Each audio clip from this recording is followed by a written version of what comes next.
de construção desse regulamento e definição do campo de atuação, principalmente em escritório de advocacia, principalmente no sistema penitenciário, onde há necessidade de advogados, e principalmente também nas defensorias públicas. A segunda fase, nós estamos já selecionando alguns escritórios. Vamos começar com uma definição nova que não existe ainda no país, que é escritório de ensino. Existem os hospitais de ensino, que são aqueles hospitais que vão receber os residentes. Nós estamos começando a criar um conceito, Luciana, de escritórios de ensino, que vai ter que ter no seu quadro professores com mestrado, com doutorado, também especialistas, vai ter que ter uma biblioteca, vai ter uma sala de estudos. A Defensoria Pública do Estado de Pernambuco já se demonstrou interessada nessa ideia. Alguns escritórios também, inclusive do professor, que foi o ex-reitor da Universidade Federal aqui de Pernambuco, o professor Dr. Jorge Brown. Essa reunião já vai começar a acontecer com um grupo maior para poder ter amadurecimento. E um segundo momento vai ser uma portaria da OAB Pernambuco, o Dr. Henrique Mariano já tem ciência, criando oficialmente a residência jurídica. Primeiro passo, depois alguns passos da terceira fase, nós vamos receber inscrições. Vamos fazer um termo de compromisso com esses estudantes que vão ser selecionados. Nós queremos pegar uma turma que gosta de estudar, uma turma que tenha acabado de sair da faculdade, e uma turma que tenha boas notas durante o seu período e que tenha desenvolvido um caminho também acadêmico. Vamos definir o local das aulas. Deve ser em escritório de advocacia, deve ser na Defensoria Pública. Nós vamos definir aí uma instituição que vai certificar, ou uma faculdade pública, uma faculdade de Direito, ou uma privada, ou a própria OAB, se da Picalé estiver credenciada. Vamos definir os docentes, porque esses docentes vão ter que ter vinculação ou com o escritório de advocacia de ensino, ou com a Defensoria Pública. E assim que for fechado todo esse sistema que nós estamos definindo, nós vamos poder colocar em prática. Como é que vai funcionar a residência jurídica? Ela vai funcionar com casos práticos. O aluno vai receber uma base de teoria e os cursos vão ser prática trabalhista, ou prática penal, ou prática civil. Eles vão receber uma base e vão diretamente nos escritórios de advocacia, por exemplo, realizar essa pós-graduação em treinamento. Também poderá ser nas defensorias. Uma segunda parte é o atendimento e formulação de peças e audiências. Vejam, os cursos de pós-graduação que existem hoje no país, eles possuem um perfil meramente acadêmico, muitas vezes teoria, algumas vezes estudos de caso. Esse vai ser 100% em treinamento, a pós-graduação, o acesso em treinamento, que é o que significa a residência. A apresentação de relatório, um professor vai analisar esse relatório e esse formulamento, ele vai ter que apresentar seminários e a partir daí vai ser atribuída a presença dele, a essas atividades, uma nota. Isso tudo ainda é embrionário, isso tudo não existe modelo. Nós estamos inventando, criando tudo para podermos colocar em prática. O organograma inicial, nós estamos desenhando uma coordenação estadual de residência jurídica. Na medicina existe uma coordenação nacional das residências médicas, inclusive ligada ao Ministério da Saúde e ao Ministério da Saúde e ao Ministério da Educação. Meu pensamento é que essa coordenação no futuro pode ser ligada tanto ao Ministério da Educação quanto ao Ministério da Justiça. E aí veja, Ney, por exemplo, hoje nós chegamos nos juizados, tem a figura do juiz leigo, que é bastante polêmica. E antigamente, aqui no Estado, em outros estados, era o cargo de nomeação, onde você tinha cargo de confiança ocupando. E que muitas vezes ficava aquela discussão, poxa, por que não foi feito concurso?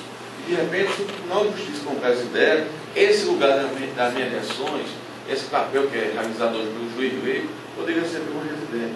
Ia ser um bom espaço aberto para o residente do Estado. Nós vamos ter professores orientador, o professor supervisor, vamos ter um setor administrativo, porque vai ter uma demanda enorme, vamos ter ainda no final, na ponta, os residentes, os professores de curso e na secretaria. Isso tudinho já está aqui em formatação na OAB de Pernambuco. A tendência é que nós comecemos com apenas 10 residentes.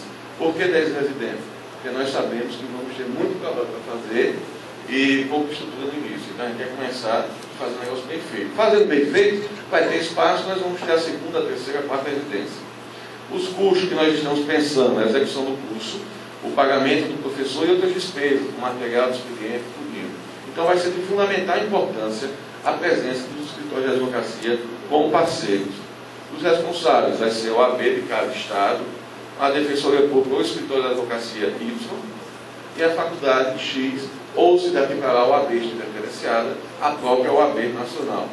Então, em tese, essa primeira ideia que eu tenho para apresentar, ela já está caminhando, ela já funciona em alguns estados, já começa a discutir.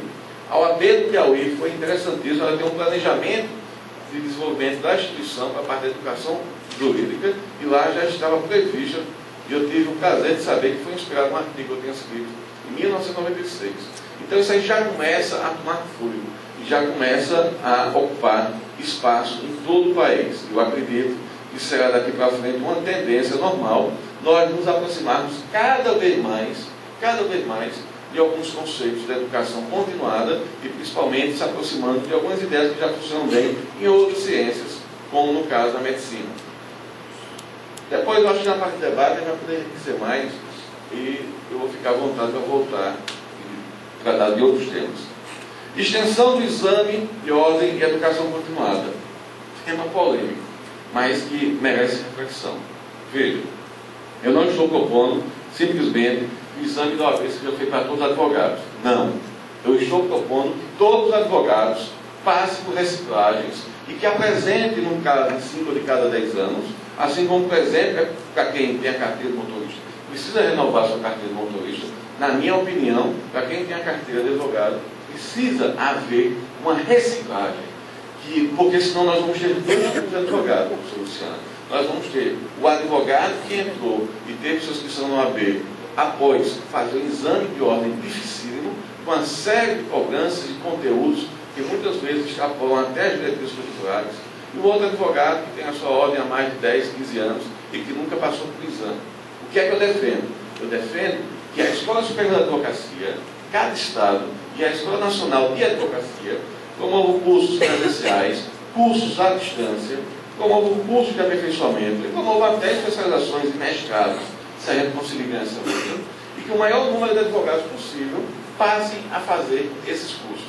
Ao final de cada 5 anos, de cada 10 anos, ele traga o correspondente a 100 horas de atividade educacionais e jurídicas realizadas em 5 anos ou em 10 anos. E para isso, ele apresenta o OAB que realizou aqueles cursos, aquilo dali vai ter um peso.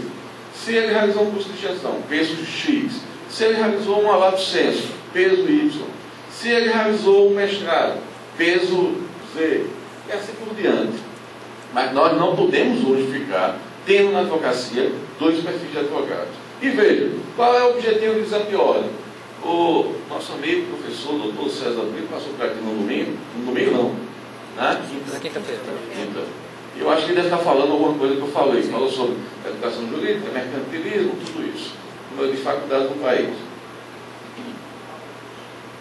Mas vejam, inclusive ele teve comigo em Marcelo semana passada, debatendo esse assunto. Vejam, qual é o objetivo do exame do OAB? O objetivo do exame do OAB é filtrar os bacharéis que tenham atingido a nota mínima para ingressar nos quadros do OAB. O conceito final é ter qualidade na advocacia. Esse é o objetivo. Então, se eu quero ter qualidade na advocacia, eu não posso ter qualidade somente na entrada. Eu preciso também ter qualidade para quem já está lá. E na minha época que eu fiz o exame de ordem, eu poderia fazer no OAB e tinha ainda uma segunda fase escrita e uma terceira fase prova oral. Ou poderia fazer na faculdade. Depois de 96, com a portaria 1886/94, foi que passou a ter os primeiros ensaios. Hoje o exame está unificado. E por que eu defendo isso? Vejam, eu quero citar esse dado aqui. Nós fizemos uma pesquisa em 2007 aproximadamente, onde os óculos, que a idade vai chegando, vai ajudando, onde nós perguntamos a advogados de Pernambuco e do Rio Grande do Norte: você é favorável ao exame do OAB? E aí a resposta está aqui embaixo. Ó. Sim, sou favorável ao exame do OAB, 93%. E não favorável ao exame do OAB, 6,4%. E a segunda pergunta, o senhor entrevistado era alguma avaliação periódica dele. Primeiro, foi perguntado: você é exame do OAB? Não. Aí depois, lá no final, teve uma outra pergunta que casava com essa e perguntava: você, que foi favorável ao exame do OAB, você é favorável a receber uma avaliação periódica do OAB para a renovação de sua inscrição? E a resposta foi favorável, 36%, foi até alta, que eu acho que foi a turma dos jovens advogados, e não favorável, de forma alguma, 63,5%. E o interessante é aquele que vai gritar, né? Pimenta nos olhos dos outros é refresco. E interessante que para essa mesma turma que foi entrevistada, nós chegamos a perguntar